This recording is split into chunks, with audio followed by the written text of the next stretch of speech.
strategy, design, marketing, UX, digital. development. This is Agencies That Build. This show is dedicated to leaders and teams that design and deploy in the digital world. My name is Jessie, and I'm a marketer and an agency owner. And I'm Varun. I'm not a marketer, but a coder and an agency partner. This show is sponsored by Together We Ship, On a mission to help agencies grow. All right, rock on. Here we are. Varun, my friend. How are you? I'm good. I'm super excited today because we have our first international guest who has recently moved to New York. So I'm pretty excited to have him and tell us all about him. We're going to dive right in because I'm excited to talk to him too, since, we've had a good time already before we hit the record button and after we hit the record button. So today's guest, with a keen eye for innovation and a passion for pushing boundaries, he is a force to be reckoned with in the tech world. Armed with a wealth of experience over 27 years in digital strategy and business development, with a razor sharp mind and boundless curiosity, which I can say is true based off the little time we've spent together. He is at the forefront of the digital revolution, paving the way for the future of technology. Please welcome today's guest, the Director of Digital Transformation at Flipside Group, Guillaume Buat-Ménard. Guillaume, my friend, how are you? How's it going? I'm good, thank you very much. Yeah, lovely weather in New York at the moment. I'm glad to be on the podcast. As you said, very good to meet you, and I'm looking forward to the conversation. Well, good. Let's dive right in because I know we did a minute ago. Let's start with our myth busting question. What sort of myth or bogus strategy or misconception that you'd like to set the record straight on? Could I say that even more awkwardly? All right. What do you got? Where do you want to start? We had a good conversation around new business, actually, particularly around agencies. The Flipside Group is a full service digital agency. And I personally have worked in agencies, as you said, for a good part of since 97. So, 25 years, just a little bit over 25 years. And in leadership positions since the late 90s and 99, 2000.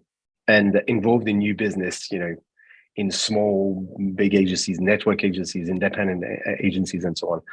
And there are a few trends that I've noticed that I think Flipside has managed to quash very well and deal well. And maybe today we can talk a little bit about the lessons I've learned around that. Sure. One of them. So I think it's several levels. It's not just, hey, new business and inbound and so on. It goes all the way from a bit like when you manage a project in agencies. From the inception all the way to delivery. You can have a great start, kickstart of a project, and then a rubbish delivery, and vice versa. Not a very good start and strong delivery, and so on. It's the same with new business. And the first thing that I've noticed is, and I'm not saying nobody does it, but agencies rarely take their own advice. And that's not uncommon in industries like lawyers or consultants and, innovation specialists. They quite often do the same. And what do we advise our clients for new business and inbound particularly is to use what people do all the time online, which is search. And generally, we advise them to use, of course, earned media and so on, but ultimately, eventually people end up on a search engine, whether it's on their mobile and or on their computer. And for some reasons, agencies think they're different because we use marriage brokers and so on and so forth. But ultimately, most people, even CMOs, use Google too. And when they want to change their agencies, they are not going to post something on LinkedIn and so on and so forth, or engage sometime with a very expensive marriage broker firm. They will probably look on the internet. And therefore, agencies need to use that more. Some agencies do it, or some very, very specialized sort of units do that when they have a specific skill. Maybe they use a particular package or software like Salesforce or whatever, and they really sort of keenly use those keywords. But more often than not, agencies do not do that, which is odd because that's what they advise their clients. And I think there's that's not the only way to get new business, but certainly for inbound, if you really know well what you do as an agency, you should be able to use that. So that's the first myth, I guess. Can I ask you a question about that before you dive in? Because I know, absolutely, because it's we've not had anybody actually talk about how they market their agency from an inbound perspective. We've talked about a slew of other things. Are there tips along the way that you've learned, specifically generating leads from PPC, that you're like, what are your three, one or two hot tips on how to do that for yourself? Because it's, I had an old manager many years ago or recently, I honestly don't remember, but cobbler kids shoes was always what they would say. And I'd love to, like, it's so hard to market yourself from that perspective. It's a very good question, because I guess I was going to go into that. It is hard. And the reason why it's hard is when you advise a brand or a client, they tend to stand for something, or maybe they have a strapline, or they have an initiative they want to build, or maybe it's a product, maybe it's not their whole brand, maybe they're selling something. And one of the problems is exactly that. Agencies sometimes find it hard to really define very specifically what they do, i.e. what they sell. And that sometimes is a tactic, i.e., well, we can do a bit of everything, and maybe we want to embellish maybe certain parts of what we do and so on. And that's okay. You can still do that as an agency. You can still sell yourself as more of a consultancy, even if you're more production and so on. Maybe you can't do that with PPC. With PPC, what you need to do is focus very, very clearly on very specific services. And what I would say is PPC is not everything. You're not going to get all your inbound from PPC, but there's certainly a big game to be played there. But this is the difficulty. You have to navel gaze and really work like you would with your client to go, well, what is it that we sell and that we could potentially look for keywords and what people would search, right? So that may be a part of what you deliver as a service. Maybe you are very good at analytics, or maybe you're very good at a particular technology like Drupal or something along those lines. Or maybe you're very good at innovation, or labs, or design thinking, something like that, right? Or if you are an agency that provides employee value propositions and so on, you've got something very specific, like transformational, or in a specific sector, maybe and if you find that and you're happy to promote that, and believe me, it's not going to jeopardize any of your other skills, because people don't think like that. They will buy you for something narrow and not care if you do other things necessarily. And if you're able to do that, then you can do the research, but you need the specialist, maybe the specialist you use to advise your clients. And they will look at the keywords and so on and so forth. They will look at the specificity. They'll look at the volume that's out there, and they will tell you, okay, well, if you want to harness these types of leads, you're going to have to pay this kind of money. And the good news is there's good and bad news. The bad news is not cheap, right? There's loads of people on all these spaces, regardless what services you do, there are a lot of people out there. But with very specific keywords, with potentially opportunities about location, about specialisms and so on, you should be able to define a budget that's comfortable and that brings you a certain amount of leads, right? So the good news is you don't necessarily have to bid on, if you know your SEO and your PPC, what a specialist will tell you, say, well, don't bid on agency in London or digital agency in London, because everybody will, and the keywords are going to be expensive. It's not specific enough, and you're unlikely to get very good leads. But if you did say bid on, I don't know, AI chatbot agency London or something, and that may be a little bit more narrow. It has a location thing. Some people want to look for local skills. Maybe they might want to see in person, whatever that is. This is just an example. It might not be correct. And that will give you a much more precise way of looking at that and the budgets you need to invest. And then you need to obviously make sure the machine works. The good PPC people don't just bid on keywords and let it go. They review it every day. They see the price go too much up. Is it worth still bidding on? You need to get to understand what the value of a lead is and how you're going to treat it, which will bring me on the second part of the inbound thing. But this part is scary for agencies. And the reason why is they're not used to spend that kind of money on PPC. PPC is not cheap. It can bring, however, great leads. And what I do with agencies that, talk about these things is, well, how much are you spending on pitching a year, right? So we pitch as well, right, at Flipside Group, but we pitch maybe less than the traditional agencies. We still do a lot of pitches. Most agencies don't use these inbound, principles. Are going to use marriage brokers or pitching on for everything and anything. I was at a mid-sized agency about 6-7 years ago that had a similar similar size in terms of than Flipside in terms of revenue, and they were spending the equivalent of billing hours, something like 1.5 million a year pounds. Okay, pitching, right? So if you look at these figures, and you'll see even small agencies will end up spending a lot of money pitching. That doesn't mean you can't pitch anymore, but why not try and use some of that money to do a pilot and try and see whether you can get those leads? Because when you get leads, if you handle them well, but if you get leads through PPC or other means, and they're directed at you, and people already have a little connection and think they might get the right service, and you advise them properly, more often than not, you end up not pitching, right? Because you can build that trust fairly rapidly, and that's why companies and that's why agencies advise clients to use it, right? Because more often than not, people are happy and they get the right level of service, and PPC probably rings also true in terms of brand, and they're present there. Google have them on there. They've been vetted.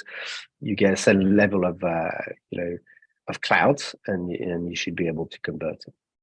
It's an interesting strategy in terms of, comparing that versus, doing the math behind man hours spent preparing and pitching, versus the cost spent on the PPC. We talk a lot with agency owners around you defining your niche, because that's some people, that's like, we've asked many of them, because some of them come on the program and are just very, very specific. Here's what we do. And I'm like, well, that would, and as you're talking, I'm like, well, that would be an easy PPC campaign because they know very clearly versus, more creative agencies who are focused on brand. But there's always a way to kind of triage what that may look like and spend the money and compare that and then do it for X period of time and see if it actually did work. Mm-hmm. Sure.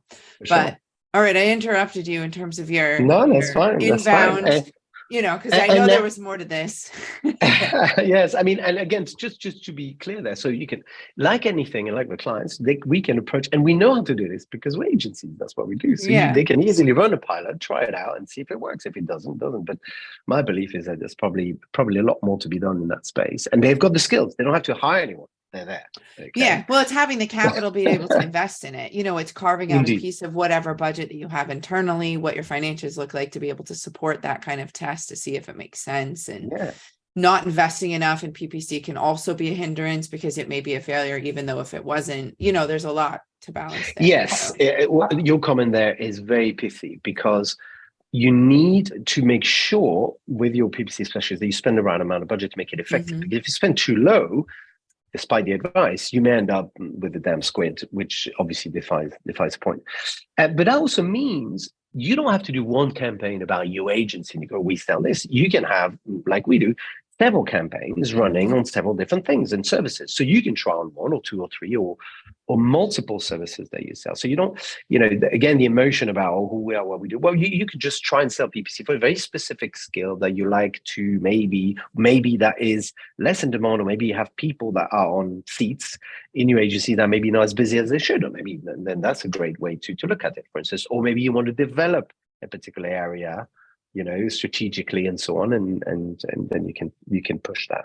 You can push that with the I have a tactical question on PPC because that is something that we have been trying for the last few months, actually almost a year now. So when you think about PPC, especially in B2B space, you are trying to acquire customer, other business owner for the service, which is high ticket item. It's not like, very transactional, right? So when you think about PPC, what is the goal from an agency's perspective? You're trying to have somebody, like, do you run the PPC on lead magnets, or do you run the ads on having somebody can't fill out the contact form specifically to hire you? Because hiring you takes time. There's a nurturing process in place, right? So I wonder what strategy has worked for you. Where do you start the PPC campaign? How long you continue that specific niche that you're trying to, promote? Yeah, that's a very good question. I mean, again, I think as agencies, we don't use our power enough. And more often than not, digital agencies, what they do is they solve problems, right? We talk always about UX, right? UX, CX, UX. What is that? Well, it's looking at a problem from the user's perspective, right? Not looking at it from what we can sell them, but say, hey, you've got this issue. As we know, customers and users don't really care about brands, right? They have a problem, they have an issue, they have something to solve. There's jobs to be done. Who's going to help me? So the way we look at it is to go, you have to take the ego out of the agency, right? Let's talk about, for argument's sake, let's talk about specific skill. I don't know, WordPress, Drupal or something. Let's take WordPress, for instance. No, let's take Drupal, for instance, right? So we look at, okay, well, why would somebody change agencies or find a new agency, right? And we look at the specific problems people are having. So it may be, I want to change my partner because maybe they're not good anymore, or maybe they're not giving me the attention I have, or something. Or it could be, well, we need to upgrade Drupal because it's a big upgrade at the moment. There's a big cycle and it's tricky and we don't know what to do and we don't have enough money or whatever that is, right? So what we try to do is, whilst we use the particular keyword, we also try to use, different types of adverts that will be around those problems. People will look, agency, London Drupal, or Drupal upgrade, agency, whatever. They're not looking for Drupal or an agency, they're looking for a problem to be solved, right? So we look at those, what you would call long tail keywords. So that's the first strategy.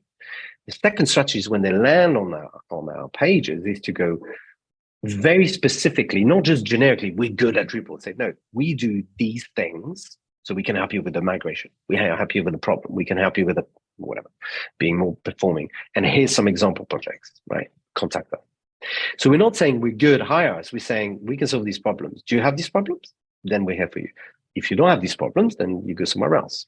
But that's how we look at it. So we actually, again, look at it from a real agency lens, which is what are the problems to be solved for those users?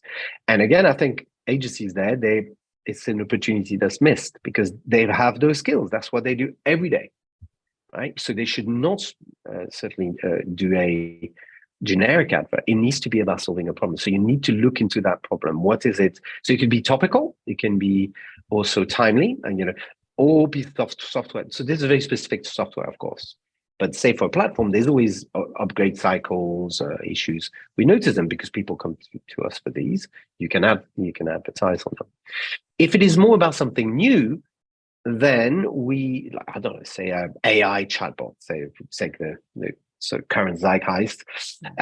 It's not about we do AI chatbots. It's more, do you need to be better with your customer service and enhance AI? So again, you look for a specific thing.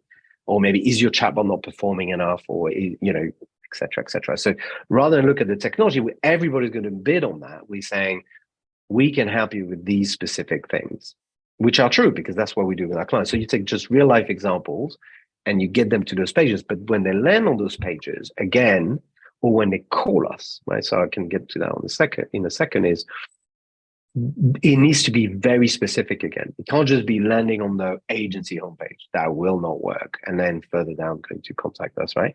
Because remember, these leads, they're not cheap. They'll cost you, some of them will cost you tens of pounds, some hundreds of pounds to come to your page. So you've got to make that work very hard indeed. So I have a follow-up on that because you made a very, very good point about how you create a landing page. What is that you are pitching when you are running a paid campaign? You are not selling the service, but you are actually addressing the problem of that customer. Correct. And pointing out their pain points. So talking about pain points, how do you, are there any tools, any tactics that you use to understand those pain points? Or how do you, the agency of your size, or even smaller agencies, they work with so many different types of customers. Some are very niche down. So sure, they work with only nonprofits. So they know what nonprofits problems are. But for a generalist agency who work with variety of customers, how do you find out what problems they are having other than, some of the tools that we have used, for example, is doing client interviews. I wonder if you have any such tools and mechanism that you go with that helps you generate the content. Or going I mean, back and looking at your client roster and being like, why these guys all buy and ranking yeah, them, you know? I mean, so it's a good question because not everybody will be in our position. Now, we're lucky we have actually quite a lot of clients, okay? And so the people designing these keywords and the pages and so on, they are people that have got visibility. First of all, a lot of different, we have very different type of clients, different type of industries and so on. So we're lucky in that space, to be fair. And we look at the, I would say the recurring issues, but let's face it, they're fairly common, okay? If you've worked in agency long enough, you know roughly what's going on. And yes, the technology changes and so on, but ultimately it's still about people and about solving problems and so on. But indeed, first of all, navel gaze, as you said, look into the clients, what problems they have. And you could do, as you said, the interviews, you can work it out. But also, you can do really PPC research and keyword research. People search on the internet, and that's what those tools like Google give you data on that as well. So if you put a few keywords, they'll show you the kind of things people search for, and that may give you a little bit of insights on the type of problems they're having. And to be fair to you, what you said is, people have got very different types of problems, or at least they are similar, but they are at different levels. Some people are just starting, they're really starting on their journey and really don't know where to start and what to do. And some people are a bit more advanced and are having a very specific problem, or they know what's good and they need to change because change supplier or change, or have some different type of service because they know they're not getting what they need. And so, yeah, navel gazing for sure.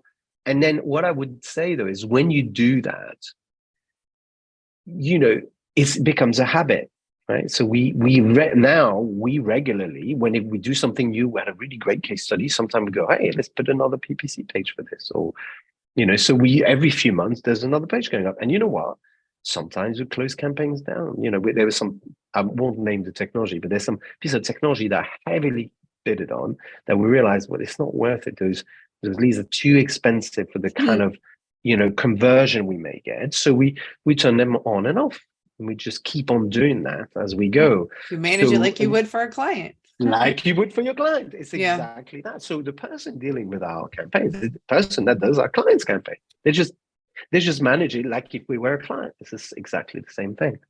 Well, let me ask you a question about that. And, I want to pivot a little bit into how you guys are structured. So you opened that one up quite nicely for a transition. Thanks. It's like we planned it. Because you guys are operating, one of the interesting things about doing this podcast and chatting with so many, I think we're at like 35, 40, 50 people we've chatted with at this point. Every agency is a little bit different in terms of how they're structured and organized. And you guys are also in that boat of being a little bit different in terms of how you're structured and organized. Can you walk us through a little bit? Everybody does client work in your world, regardless of level. I mean, you guys are flat-ish. Would you say, describe how that works for you and Sure. what that looks like? Sure. Yes. So, I mean, to be fair to other agencies, we're not the only ones. They are smaller agencies are very autonomous and flat. When you start one or when you're small and so on. Everybody's built the way that works for them. So that's it's correct. not a judgment. It's just they're all different, which is part of the fun of these chats. But I've worked in a lot of agencies over the years, big, small from 3 people to to hundreds, and sort of global networks and so on. But traditionally, so not all of them, but traditionally, bigger agencies particularly tend to be fairly hierarchical. They may be organized by client, they may be organized and so on, but they are fairly hierarchical. That's not necessarily a bad thing. It scales quite well. You've got the same principles everywhere. But it means that you're heavier, you're a bit more expensive, but also you're heavier and not as nimble. But also, I would argue clients don't necessarily get to speak to someone, knowledgeable about a very specific subject early on. And that's a problem for creating trust. So the way we set up is fairly simple. We've got, as you said, fairly flat structure. We have senior and junior people, and they work together in teams. But typically what happens is if we don't have a specific new business team, so in a lot of bigger agencies, you have a team that's there to bring in the leads or help with that and so on. And they're very knowledgeable about what you do, but they're not specialists. They're not advisors. They're not consultants, and they don't work on the work. It's difficult to advise when you're not working on the work. So they bring in the leads, and they maybe even the new business team wins a pitch, and generally, more often than not, they don't work on it. They just win it, right? So the way we work is a little bit different. We when we put a team together for a pitch, which is generally smaller than for larger agencies, because we get fairly senior people that know who we know will be adequate for that particular lead, whether it's a technology lead or whether a consultancy lead or whatever. And the people doing, the response or answering the phone or responding to emails or doing the pitch are the people that will deliver the work, right? So it gives also nice sort of to be fair to some agencies and large pitches, they also bring people that may work on the account, but then more often than not don't pitch the work. They don't actually show even their credentials or their thinking. What we do is the other way around. We say, well, we're the team, we're not specialists in new business, and this is what we would do. These are my clients, this is how it works, right? And typically that gives you a sort of great inroads with the client. And this goes also to the point of back to example of the PPC and the landing pages. What's extremely important is when you get those leads, so we get leads via email or contact form or via phone, right? What's really important is the first contact they get is knowledgeable about what they're asking, not let me organize a meeting or, oh, I will, yes, or the head of is not available, because that's pretty much what's going to happen. So we answer the phone. So the senior people in the business, if they're in the office, there is a phone and people pick it up. And it's not the assistant. It's not, first of all, we don't have assistants. It's flat. So we all do work on client work. Everybody does, even IMD, even maybe not the finance team. That's about maybe the only team that doesn't do client work in terms of consulting. And everybody can pick up the phone. And depending on what the query is, we try either to answer it there and then, give them people advice, our client advice, because we don't know. They may not have budget, but we just dish out advice, counsel straight away.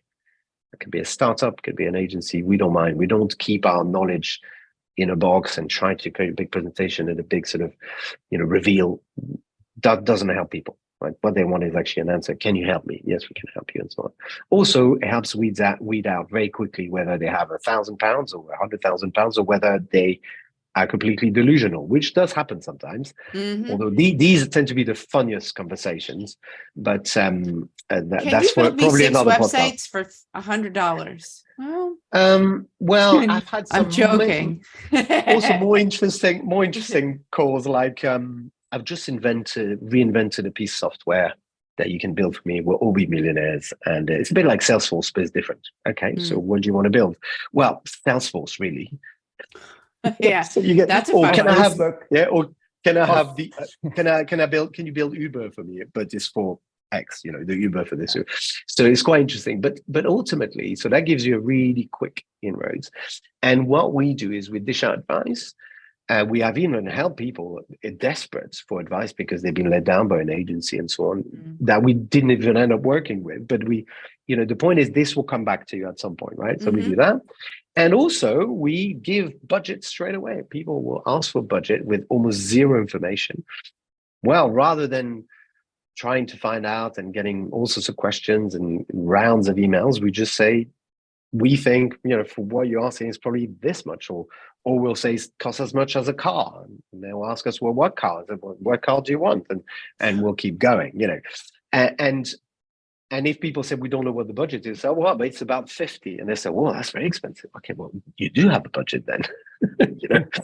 Tell us what you've got. We'll tell you what you can have.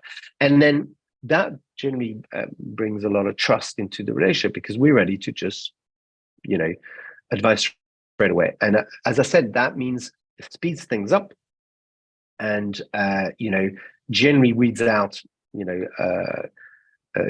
useless sort of leads, but also tends to qualify very quickly. People are interested, and it tends to build a little bit of trust. Sometimes we also have to pitch, but more often than not, we tend to just do a proposal and see where that goes. So it's a very effective way of doing it. But as I said, it has to be the right people very quickly, because people are looking for a problem to be solved, right? If you solve it or you partially solve it straight away, already gives them a sense of they've got the urgency, they're here to help. And we pride ourselves in any work we do, not just new business, to answer very quickly. The biggest frustration I've heard from clients that move on when I say, why are you leaving your agency? More often than not, it's not that they don't like them. is that suddenly they've become, when they went down the pecking order, whatever that is, and they're not getting an answer. And I've had clients that told me sometimes they're not getting an answer to an email for 2 weeks, and things like that. And they find, and they cannot, they're like, I want to spend my money and you're not calling me back. It's insane. Ooh. That is very common. You wouldn't, particularly for smaller clients.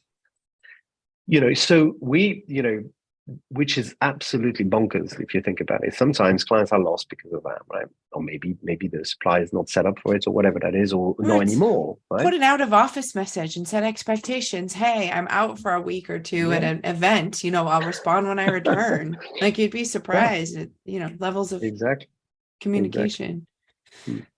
Exactly. Now this, do you guys do paid discovery? It's there's a lot of people who are into it. There's a lot of people who aren't. There's people who, it's part of the pitching process. What's your, solving some of these things on the phone quickly makes a lot of sense. But there's also this level of like, well, my gut says based on what you're telling me, it'll cost you $10, but we don't really know until we get in and see what we're working with on the back end. So there may be a cost adjustment there. How do you deal with that? Or the research piece of it? So. Yeah, it's a very good question. I mean, what we tend to do is we always try to give an idea of costs with assumptions, right? So we are very clear on, look, if you know everything that you need to solve and so on, it can cost you this amount. But of course, we do a lot of paid discovery as well. So you've got two types of clients, of course, those who know they need a discovery, actually. So that's the easy part. And those who don't. Now, what we do there is we suggest that they may want to know, but what you can do is you can still say, look, the discovery is definitely fixed. It will be about that much, 10, 15, 20, and so on. And the rest of the project will have to be, based on that, but typically it should still be about that shape, right? So sometimes we give a range for the, say discovery would be 20, a range after that would be 80 to 100, or whatever that is. Or sometimes what we do, and sometimes what we do is we give them ranges that are very wide, right? So I'll give you an example. Recently, I gave an estimate for a series of intranets to be done. They gave me some information. I give them a range between 500,000 and 800,000. It's a massive range. Yeah. I said, you want to reduce that range? I need to know more, right? And they're happy because at least they know roughly what that is. Is there a big budget in to get or not? 6 digits versus 5 They digits. still knew, I get it. You said at the lower, it won't be lower than that. No way. But it could go as high as that. That's still acceptable. They know that it's not 200, right? Yeah. That's fine. So you can still give them an idea. You can always give them an idea. And that really helps. We do that a lot as well. And it is very important to do it because it can help you weed out the customers and save your time to focus on customers that you do want to work with.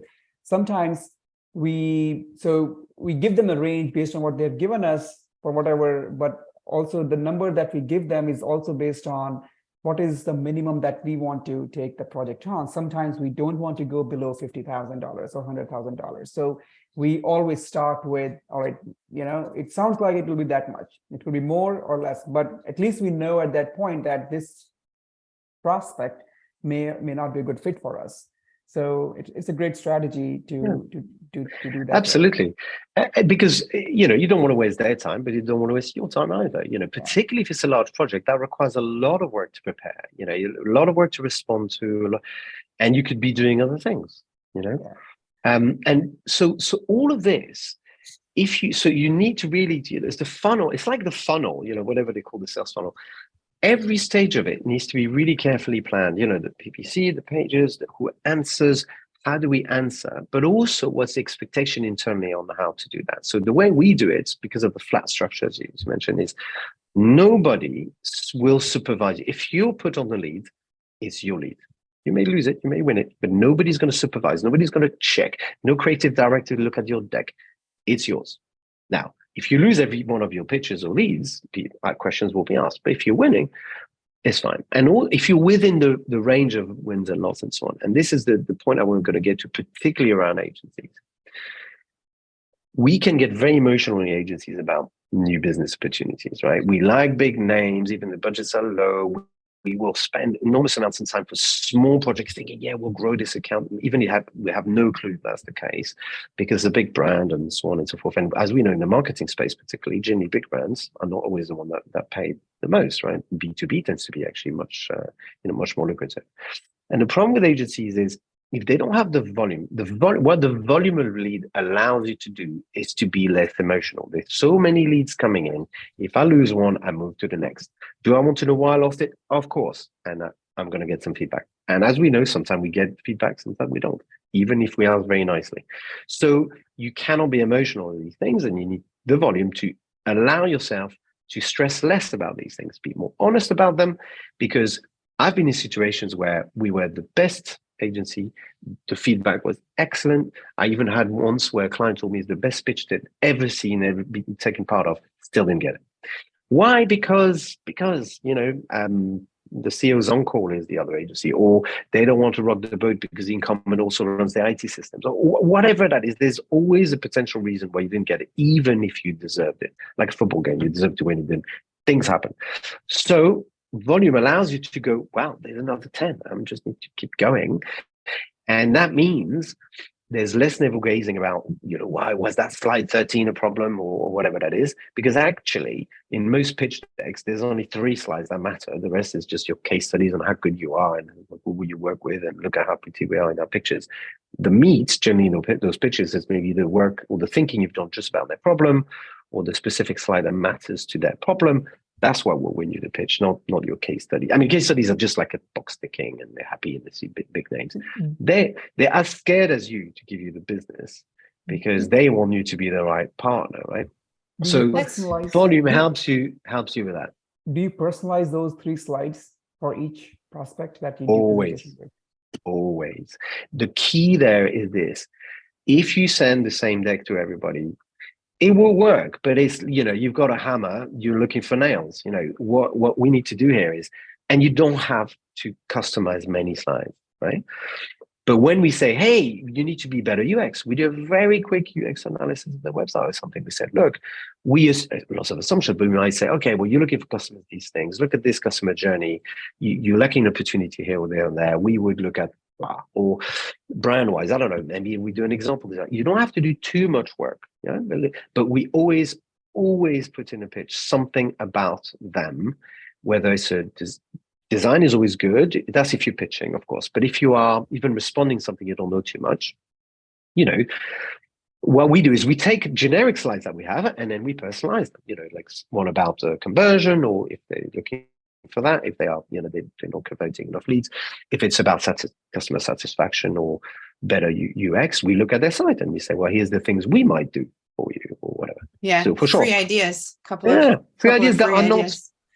But you need Rocket to give science. them, one of my bosses said, look, you need to show a bit of leg. You need to show that's the kind of advice you're going to get. Give them a cake pop instead of the whole. Yeah, you need 3-tiered cake. Yeah, for sure.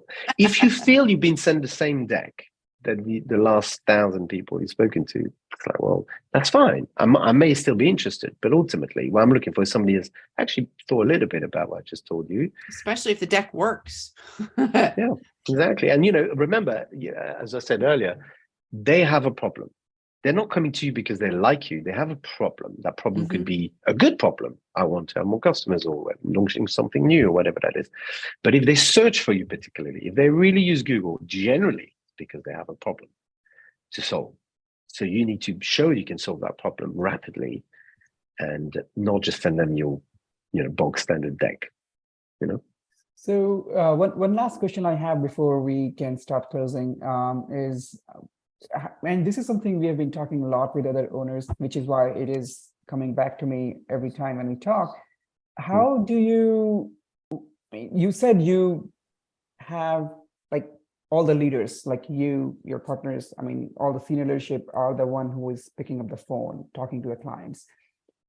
You still have, I'm assuming you still have sales and account management team. I mean, it's probably just not you alone.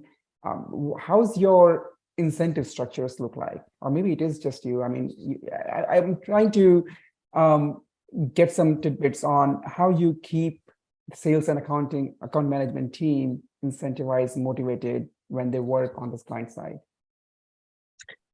Yeah, a good question. So when I say we pick up I mean, everybody picks up the phone. Everybody's confident enough to at least field the call.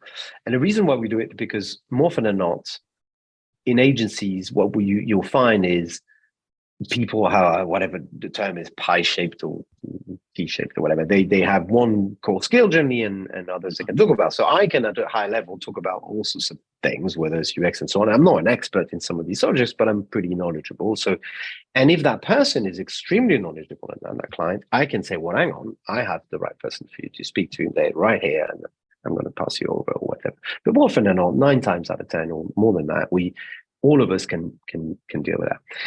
But we're not, as I said, but let me repeat this. We are a sales team, but we're not new business. We don't just then pass on to people. We may work with other, some of our colleagues on the accounts, but what we do is we try to, teach them to do the same things that we do. So when they work with us, they may pick up a call, they will answer a pitch, or maybe they lead a pitch and we help them with those things. So that I'll deal with incentivization in a second, but the idea is, the incentivization for people in our team is to learn from us and to get better and to, it's a very autonomous structure. So you may be a fairly junior member of staff, but you might lead a client account. You don't need to necessarily be promoted to do that, as long as you're doing it with the right people and you're confident. And say I've worked with some more junior or maybe less experienced member of staff, invited them to pitch with me on a particular client when we won it.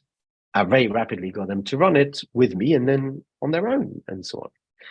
Now, into the incentivization, I'm not at liberty to talk exactly how we do it, but ultimately, we are all responsible.